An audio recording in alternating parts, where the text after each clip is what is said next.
નમસ્કાર વિદ્યાર્થી મિત્રો, આજે આપણે નીટમાં મેન્ડલના દ્વિસંકરણના પ્રયોગો જોઈએ. મેન્ડલના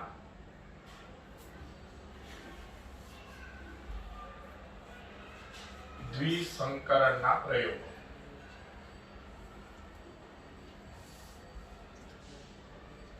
તો મેન્ડલના દ્વિસંકરણના પ્રયોગો છે તેમાં વ્યાખ્યા આપણે જાણીએ છીએ કે એક સાથે બે લક્ષણો વારસામાં કેવી રીતે આવે છે તે સમજવા માટે કરાતા સંકરણના પ્રયોગોને દ્વિસંકરણના પ્રયોગો કહેવાય. કારણ કે મેન્ડલે એક સંકરણના પ્રયોગ કરેલા તો તેના પરથી પ્રભુતાનો નિયમ આપેલો, કારકોના વિશ્લેષણનો નિયમ આપેલો. ત્યાર પછી મેન્ડલને બે લક્ષણો સાથે સાથે વારસામાં કેવી રીતે ઉતરે છે તે જાણવાની ઈચ્છા થઈ, એટલે મેન્ડલે દ્વિસંકરણના પ્રયોગો કરેલા.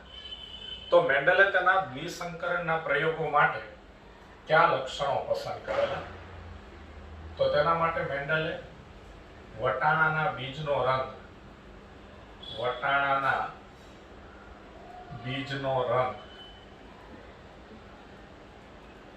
અને વટાણાના બીજનો આકાર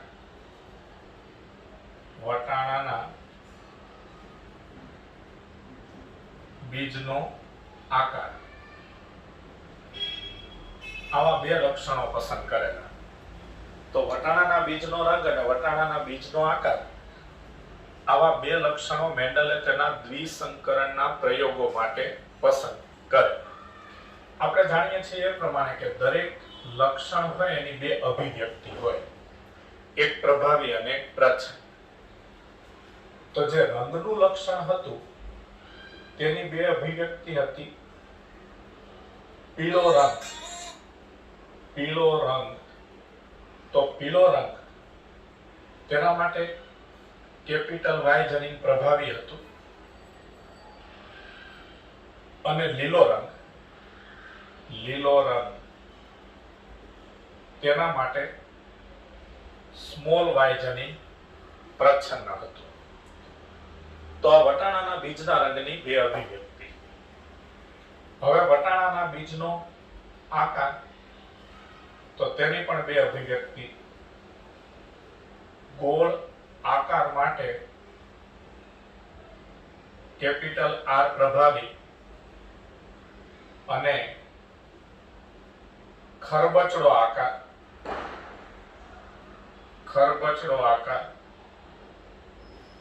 એના માટે સ્મોલ આર પ્રચ્છન્ન જનીન હતું. ગોળ આકાર એટલે એક્ઝેક્ટ બીજ ગોળાકાર હોય અને તેની સપાટી એકદમ લીસી હોય, એટલે સપાટી લીસી હોય. અને ખરબચડો આકાર એટલે એ બીજ આમ તો ગોળાકાર જેવા જ હોય પણ સપાટી ખરબચડી હોય. તો ગોળ આકાર માટે જવાબદાર કેપિટલ આર જનીન પ્રભાવી હતું, ખરબચડા આકાર માટે જવાબદાર સ્મોલ આર જનીન પ્રચ્છન્ન હતું. હવે મેન્ડલે આ દ્વિસંકરણ પ્રકારના પ્રયોગમાં પણ પહેલા પરફલન કરાવેલું અને ત્યાર પછી સ્વફલન કરાવેલું. તો પહેલો પ્રયોગ પરફલનનો. તો પી પેઢી છે તેમાં સૌપ્રથમ કેપિટલ આર, કેપિટલ વાય એટલે કે ગોળ આકારના અને પીળા રંગના બીજવાળા સમયુગ્મી કે શુદ્ધ છોડનું પરફલન સ્મોલ આર, સ્મોલ વાય એટલે ખરબચડા આકારના અને લીલા રંગના સમયુગ્મી છોડ સાથે કરાવ્યું. તો પી પેઢીમાં એક છોડ હતો ગોળ આકાર અને પીળા બીજ, બીજો છોડ હતો ખરબચડો આકાર અને લીલા બીજ. આ છોડ વચ્ચે સંકરણ કરાવવાથી જે નવી સંતતિ પ્રાપ્ત થઈ તેમાં આ બેમાંથી એક કેપિટલ આર વારસામાં આવે, આ બેમાંથી એક સ્મોલ આર વારસામાં આવે, આ બેમાંથી એક કેપિટલ વાય વારસામાં આવે અને આ બેમાંથી એક સ્મોલ વાય વારસામાં આવે. એટલે F1 પેઢીના જે છોડ થયા એ F1 પેઢીના બધા જ છોડ ગોળ આકારના અને પીળા રંગના બીજવાળા પણ વિષમયુગ્મી થયા. એટલે ગોળ અને પીળા બીજવાળા છોડ પ્રાપ્ત થયા, પણ વિષમયુગ્મી પ્રાપ્ત થયા. અહીંયા આપણે જોઈ શકીએ છીએ કેપિટલ આર અને સ્મોલ આર એક જ લક્ષણના બે જનીનો અલગ અલગ હોય એટલે તેને વિષમયુગ્મી કહેવાય.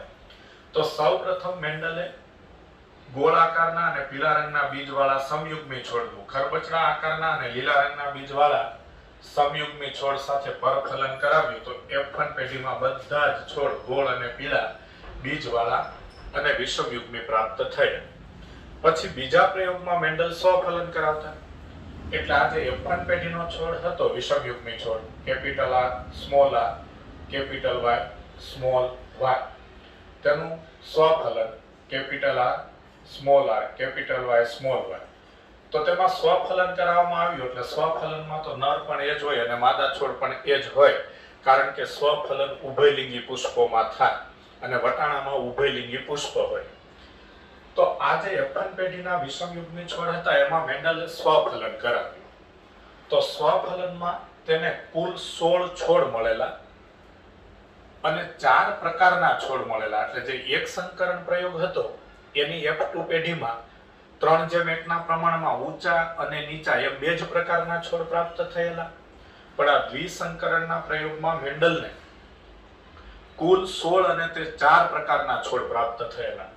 તો એ કઈ રીતે, એના માટે આપણે F2 પેઢીનું પરિણામ અહીંયા દર્શાવીએ. અને F2 પેઢીનું પરિણામ દર્શાવવા માટે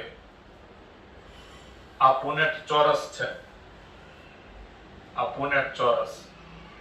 તો હવે આપણે પુનેટ ચોરસના નિયમ જાણીએ છીએ કે તેમાં આડી હરોળમાં નરજન્યુ દર્શાવાય અને ઊભી હરોળમાં માદાજન્યુ દર્શાવાય. ધારો કે આ છોડને એટલે કે નર તરીકે લઈએ, આ છોડને મતલબ પુકેસર, તો આ 4 પ્રકારના નરજન્યુ ઉત્પન્ન કરે. અને આ છોડને માદા તરીકે એટલે કે સ્ત્રી કેસરમાં 4 પ્રકારના અંડકોષ ઉત્પન્ન થાય. સ્વફલનમાં છોડ તો એક જ હોય, પણ પુકેસર એટલે નર અને સ્ત્રી કેસર એટલે માદા. તો પુકેસરમાં પરાગરજ 4 પ્રકારના નરજન્યુ ઉત્પન્ન કરે, સ્ત્રી કેસરમાં અંડકની અંદર 4 પ્રકારના અંડકોષ ઉત્પન્ન થાય. હવે 4 પ્રકારના નરજન્યુ અને માદાજન્યુ ક્યાં છે?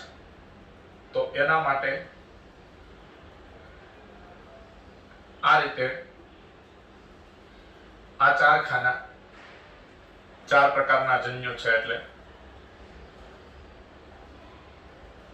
હવે આ જે આડી હરોળ છે ત્યાં નરજન્યુ દર્શાવીએ, આ ઊભી હરોળ છે ત્યાં માદાજન્યુ દર્શાવીએ.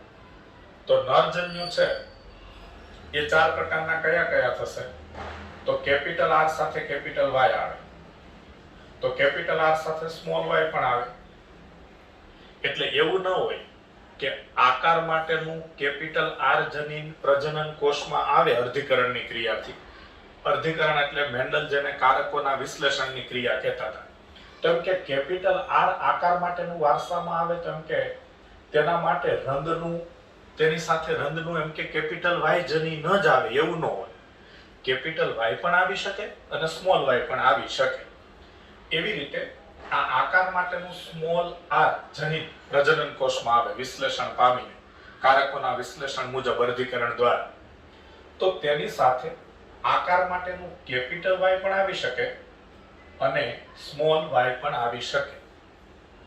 તો આ બાબતને કારકોનું મુક્ત વિશ્લેષણ કહેવાય. એટલે કે બે અલગ અલગ લક્ષણ માટેના જનીનો જ્યારે સાથે સાથે વારસામાં આવતા હોય છે ત્યારે બંને લક્ષણ માટે જવાબદાર જનીનોનું વિશ્લેષણ એટલે કે વહેંચણી એકબીજાથી સ્વતંત્ર રીતે થતી હોય છે, એકબીજાથી મુક્ત રીતે થતી હોય છે. તે બાબતને કારકોનું મુક્ત વિશ્લેષણ કહેવાય.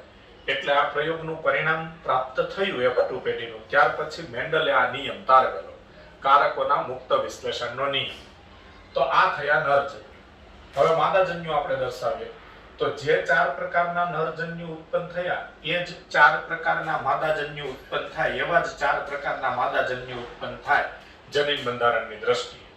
તો કેપિટલ આર સાથે કેપિટલ વાય કેપિટલ આર સાથે સ્મોલ વાય, સ્મોલ આર સાથે કેપિટલ વાય અને સ્મોલ આર સાથે સ્મોલ વાય જનીન વારસામાં આવે. તો આ 4 નરજન્યુ છે. આ નરજન્યુ, આ 4 નરજન્યુ અને આ 4 માદાજન્યુ છે. આ માદાજન્યુ છે.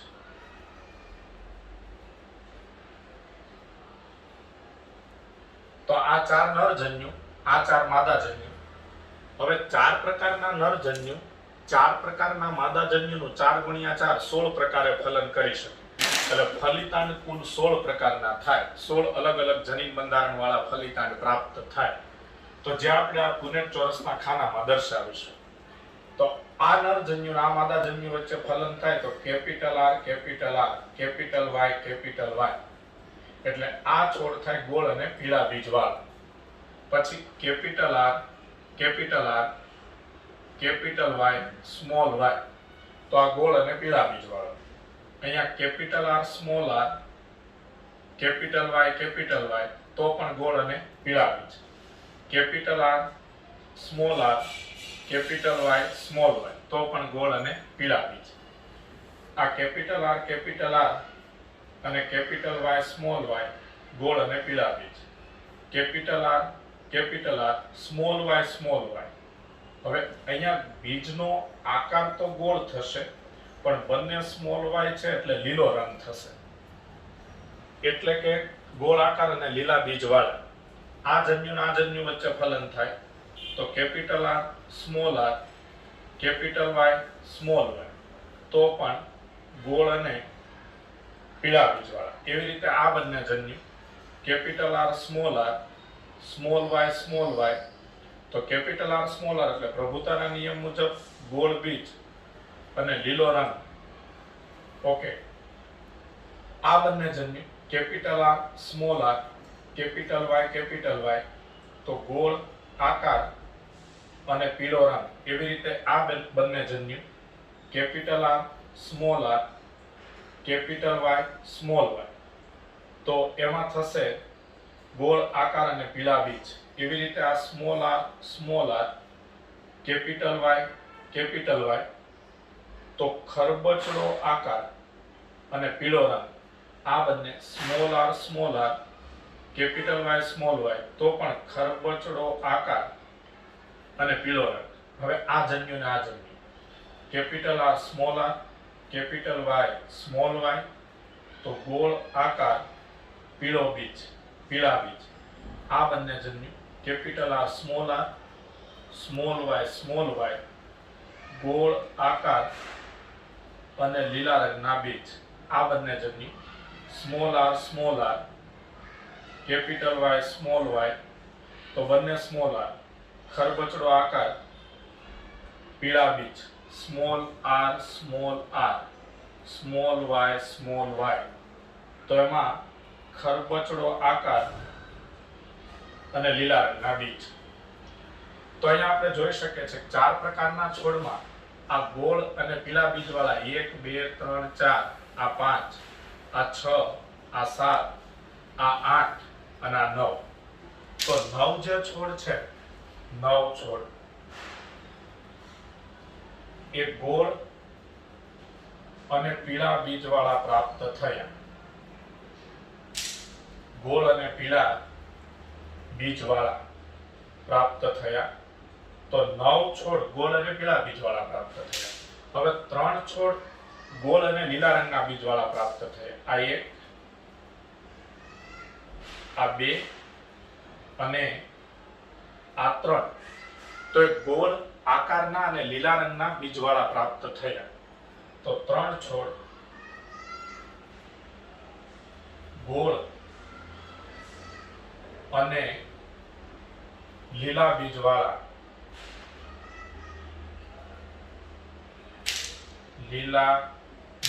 પ્રાપ્ત થયા.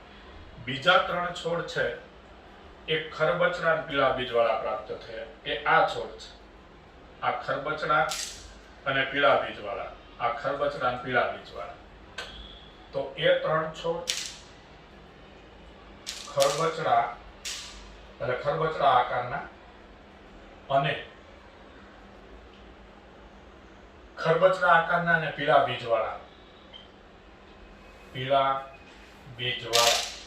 પ્રાપ્ત થયા. અને છેલ્લો જે આ એક છોડ છે, આ છેલ્લો એક છોડ એ ખરબચડા આકારનો અને લીલા બીજવાળો પ્રાપ્ત થયો. એક છોડ ખરબચડા આકારનો અને લીલા બીજવાળો, બરાબર. એટલે આ રીતે 9:3:3:1 ના પ્રમાણમાં કુલ 4 પ્રકારના છોડ પ્રાપ્ત થયા. હવે આ F2 પેઢી છે, F2 પેઢી. તો એ આપણને જોવા મળ્યું કે આ જે F2 પેઢી છે એનું પરિણામ મેન્ડલને તેના એક સંકરણ પ્રયોગમાં જે F2 પેઢીમાં પરિણામ પ્રાપ્ત થયું હતું, એક સંકરણના પ્રયોગમાં, છોડની ઊંચાઈવાળા પ્રયોગમાં, તો એમાં F2 પેઢીમાં 3:1 ના પ્રમાણમાં 2 જ પ્રકારના છોડ પ્રાપ્ત થયેલા. એટલે કે જે F2 પેઢીમાં કુલ છોડ મળતા હતા એમાંથી 3 છોડ ઊંચા અને 1 છોડ નીચો, એટલે કે 75% છોડ ઊંચા અને 25% છોડ નીચા. પણ આ દ્વિસંકરણ પ્રમાણના પ્રયોગમાં મેન્ડલને F2 પેઢીમાં કુલ 16 છોડ પ્રાપ્ત થયા અને તે 4 પ્રકારના પ્રાપ્ત થયા. ગોળ અને પીળા બીજવાળા, એટલે અહીંયા જોઈ શકાય છે બંને લક્ષણના પ્રભાવી જનીન અભિવ્યક્ત થયા. ગોળ અને લીલા બીજવાળા, એટલે કે આકારનું પ્રભાવી અને રંગનું પ્રચ્છન્ન જનીન. પછી ખરબચડા અને પીળા બીજવાળા, એટલે આકારનું પ્રચ્છન્ન જનીન અને રંગનું પ્રભાવી જનીન અભિવ્યક્ત થયું. અને એક છોડમાં બંને લક્ષણના પ્રચ્છન્ન જનીનો અભિવ્યક્ત થયા, એટલે કે ખરબચડા અને લીલા બીજવાળા. તો આ જે 9:3:3:1 ના પ્રમાણમાં જે સ્વરૂપ પ્રકાર પ્રાપ્ત થયું, 4 અલગ અલગ પ્રકારના છોડ પ્રાપ્ત થયા 9:3:3:1 ના પ્રમાણમાં, એ એક સંકરણ પ્રયોગની જે F2 પેઢીનું પરિણામ હતું, 3:1 ના પ્રમાણમાં ઊંચા અને નીચા છોડ પ્રાપ્ત થયા હતા, તેના કરતા તદ્દન જુદું પ્રાપ્ત થયું. એટલે મેન્ડલને સવાલ થયો કે આવું શા માટે થયું. એટલે મેન્ડલે આ દ્વિસંકરણના પ્રયોગોના પરિણામ પરથી કારકોના મુક્ત વિશ્લેષણનો નિયમ તારવ્યો. કારકોના મુક્ત વિશ્લેષણનો નિયમ, કારકોના મુક્ત વિશ્લેષણનો નિયમ આપેલો. કારકોના મુક્ત વિશ્લેષણનો નિયમ છે એ મેન્ડલે આ દ્વિસંકરણ પ્રયોગના પરિણામ પરથી આપેલો. તો કારકોનું મુક્ત વિશ્લેષણ કોને કહેવાય? તો જ્યારે આપણે જન્યુની ચર્ચા કરતા હતા ત્યારે જ આપણે વાત કરી દીધી કે જ્યારે બે લક્ષણો સાથે સાથે વારસામાં આવતા હોય ત્યારે કોઈ એક લક્ષણના વારસા પર બીજા લક્ષણના વારસાની કોઈ અસર હોતી નથી. એટલે કે આકાર માટેનું પ્રભાવી જનીન વારસામાં આવે તો એના માટેનું રંગ, એની સાથે રંગ માટેનું પ્રભાવી જનીન પણ આવી શકે અને પ્રચ્છન્ન જનીન પણ આવી શકે. એવું ન હોય કે આકાર માટે કેપિટલ R વારસામાં આવે તો એમ કે એની સાથે હંમેશા કેપિટલ Y જ વારસામાં આવે, એટલે કે પ્રભાવી જનીન સાથે હંમેશા પ્રભાવી જનીન જ વારસામાં આવે, એવું ન હોય. પ્રભાવી જનીન સાથે પ્રભાવી જનીન પણ વારસામાં આવી શકે અને પ્રભાવી જનીન સાથે પ્રચ્છન્ન જનીન પણ વારસામાં આવી શકે. આ બાબતને કહેવાય કારકોના મુક્ત વિશ્લેષણની ક્રિયા. તો મેન્ડલે તેના દ્વિસંકરણ પ્રયોગોને આધારે કારકોના મુક્ત વિશ્લેષણનો નિયમ આપેલો. તો આ દ્વિસંકરણના પ્રયોગની અને કારકોના મુક્ત વિશ્લેષણની વાત પૂરી થઈ. હવે આપણે આ દ્વિસંકરણના પ્રયોગમાં જે F2 પેઢીનું પરિણામ છે એમાં આપણે જનીન પ્રકાર, કેટલા પ્રકારના જન્યુ ઉત્પન્ન થશે અહીંયા આપણે જોઈ શકીએ છીએ કે આ 4 પ્રકારના અલગ અલગ જન્યુ ઉત્પન્ન થાય, એટલે 25% જન્યુ ઉત્પન્ન થાય. તો એની પણ આપણે ગણતરી કરી શકીએ છીએ કે કેટલા પ્રકારના જન્યુ ઉત્પન્ન થાય, કેટલા પ્રકારના જીનોટાઇપ ઉત્પન્ન થાય અને કુલ કેટલા ફલિતાંડ ઉત્પન્ન થાય. તો એના માટેની ફોર્ક લાઈન પદ્ધતિ આવે. એ ફોર્ક લાઈન પદ્ધતિમાં 3 સૂત્રો આવે. જન્યુના પ્રકાર એટલે કેટલા પ્રકારના જન્યુ ઉત્પન્ન થશે જાણવું હોય તો એના માટેનું સૂત્ર આવે 2n. n એટલે વિષમ યુગ્મી જનીનોની જોડ. ત્યાર પછી જીનોટાઇપ એટલે જનીન બંધારણ, જનીન પ્રકાર. તો જીનોટાઇપના પ્રકાર જાણવા હોય એટલે જીનોટાઇપ કેટલા પ્રકારના ઉત્પન્ન થશે તો એનું સૂત્ર છે 3n. અને ફલિતાંડ કેટલા ઉત્પન્ન થશે તો ફલિતાંડ ની સંખ્યા વિશે જાણવું હોય કે ફલિતાંડ કેટલા ઉત્પન્ન થશે તો તેના માટેનું સૂત્ર છે 4n. તો ફલિતાંડ કેટલા ઉત્પન્ન થશે જાણવા માટેનું સૂત્ર છે 4n. અહીં n વિષમ યુગ્મી જોડની સંખ્યા. હવે અહીંયા આપણે લાગુ પાડીએ તો જન્યુના પ્રકાર જાણવા છે. તો ઓલરેડી આપણને તો ખ્યાલ છે કે 4 પ્રકારના જન્યુ ઉત્પન્ન થાય, 4 પ્રકારના નર જન્યુ, 4 પ્રકારના માદા જન્યુ. તો એનું સૂત્ર છે 2n. n વિષમ યુગ્મી જોડની સંખ્યા છે. તો વિષમ યુગ્મી જોડ કેટલી છે? 2, કેપિટલ R સ્મોલ r અને કેપિટલ Y સ્મોલ y. બરાબર? તો 2n, n બરાબર 2 જન્યુના પ્રકાર જાણવા માટે. તો 2 નો વર્ગ એટલે 4, એટલે 4 પ્રકારના જન્યુ થયા.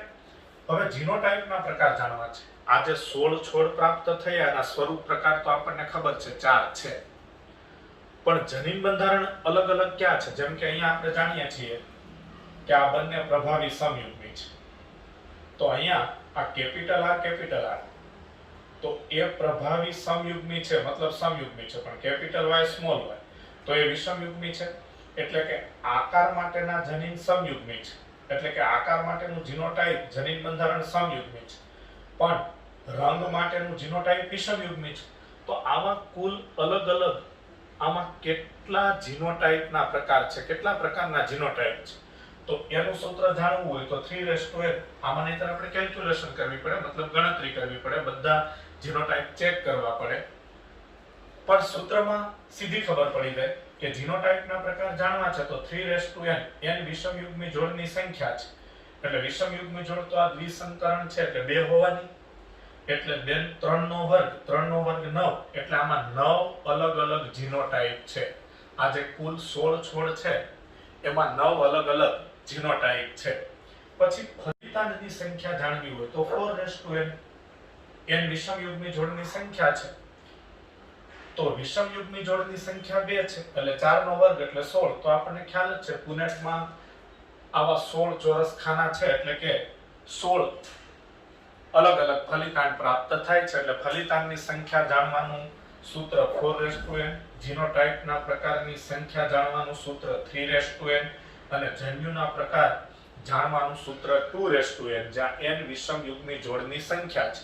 હવે આ ટાઈપનો કોઈ એક MCQ પૂછે, દાખલા તરીકે આવી રીતના તમને સવાલ આપવામાં આવે કે એક સજીવમાં જનીન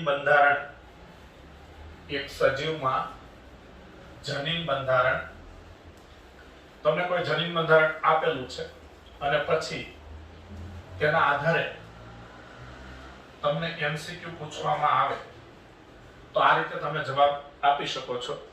દાખલા તરીકે એવું કહેવામાં આવે કે કોઈ એક સજીવનું જનીન બંધારણ capital A, capital B small b, capital C small c અને કેપિટલ D સ્મોલ d છે.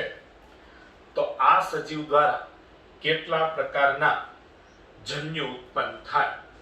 તો તમે જન્યુના પ્રકાર જાણવા છે તો તમારે સૂત્ર લેવાનું છે. જન્યુના પ્રકાર જાણવા છે, તમને જન્યુના પ્રકાર પૂછ્યા છે કે કેટલા પ્રકારના જન્યુ ઉત્પન્ન કરે, બરાબર?